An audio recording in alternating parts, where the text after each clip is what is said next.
One time a guy came on my ass and I broke out in a rash.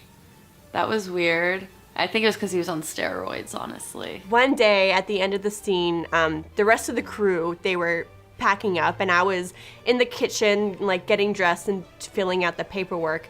And they had this like weird PA that was on set with them. He didn't say a word to me the whole time we shot. Like I thought, you know, he didn't even notice me, whatever. He comes into the kitchen with his dick in his hand, like jerking off and looking at me.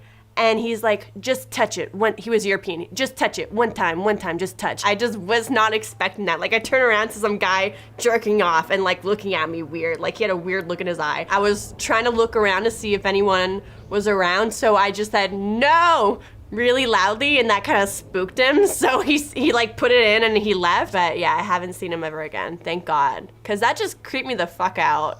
I was booked for a girl, and it was up in Mount Holland area, and this is terrible. Like, here I am, you know, driving up there, and I cannot find for the life of me the location. I just can't.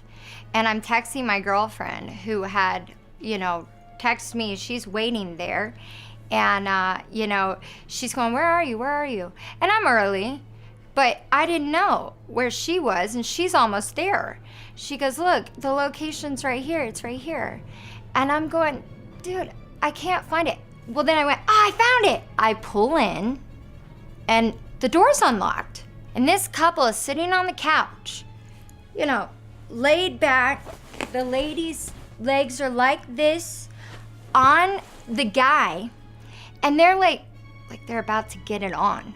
But they're talking. You know, as loud as I am. And I went, shh, guys, they're shooting upstairs. Because they looked at me and they went,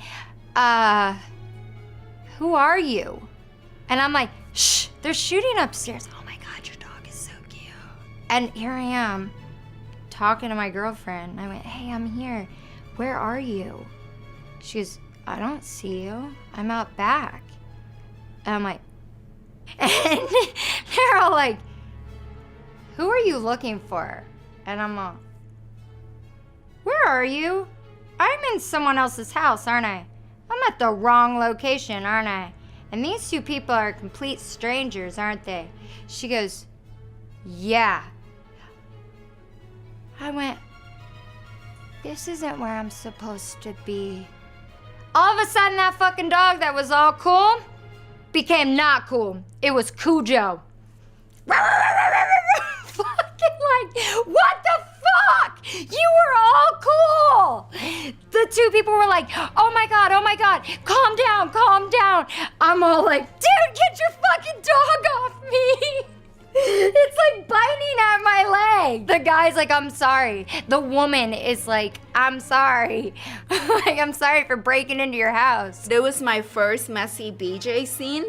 And obviously I didn't have much experience back then. So I ate a really big breakfast. And when he put his cock down my throat, I just puke. I just everywhere orange juice. Okay, so no orange juice if you're gonna give a deep throat, okay? So orange juice was everywhere. And I was just like, oh my God, I just puke on set. It was on camera. I mean, he seemed like he deal with it, you know, before.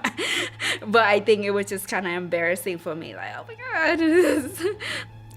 I had the flu one time during an anal scene, and it was a very small. It was like what do they call it? It was a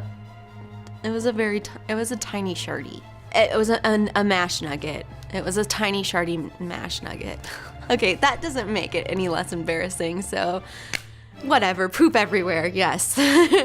When you think you're gonna get to go to Brazil on a nice, like, porno-laden vacation and spend time in a cool villa, and instead you end up in Brazil in what appears to be an internment camp without Wi-Fi, hot water, plus electrical wires hanging in the shower, in a mosquito-ridden part of Ubatuba without any phone or contact anywhere after your cell phone charging port burns out and then your laptop dies.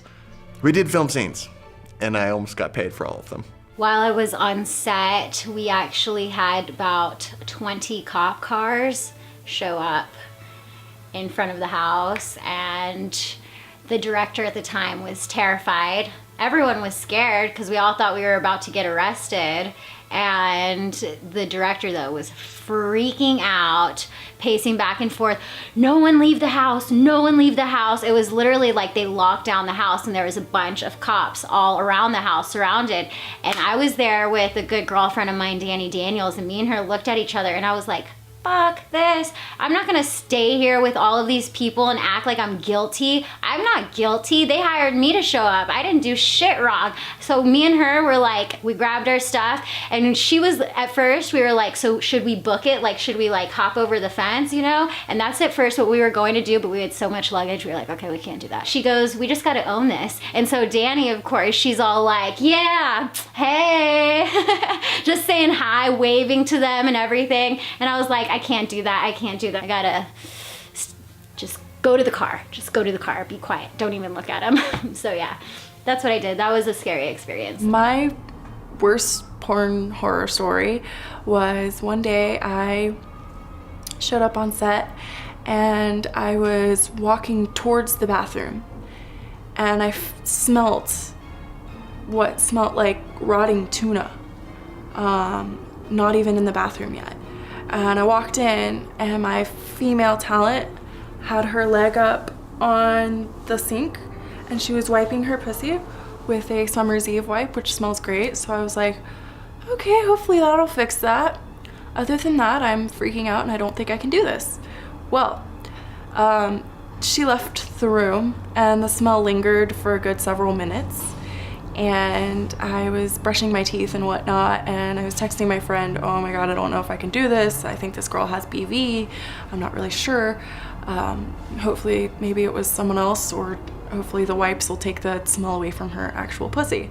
Well, we got out to where we were shooting, and I was laying on my back, so that position was no longer, we couldn't just put her on her back. So she was in doggy, and she opened her ass cheek and there was just crusted blood all over her ass and hairs from her head sticking all over her asshole. And she queefed in my face and it smelled like bloody bacterial vaginosis, and I almost died. But I managed to eat her out because I refused to embarrass anyone by saying anything. My nose was right in her bloody asshole, and I realized when I looked up at her hair that it was actually very greasy, and she likely had not showered in about 3 or 4 days. One time I did a bondage one, and instead of like just putting like a gag in, like normally most people like productions, like you just put it in and it's fine, but he was a real fetishist, so he was sticking cloth down my throat and I clenched the teeth so he wouldn't stick it any further. Then he took the tape really, really tight to the point where it was hurting that I had to actually ask him to stop twice and tell him that's like too much cloth. And then the next day, for like a whole week, my jaw was killing me because I had clenched it so much. And I also had to do like I had to do blowjobs for people who had really big penises the day after and the day after that. We did this scene where we're in the bathtub, and it was the balloon fetish thing that we were doing, and it was a brand new girl, and so we got out of the bathtub, and we were playing with the balloons, and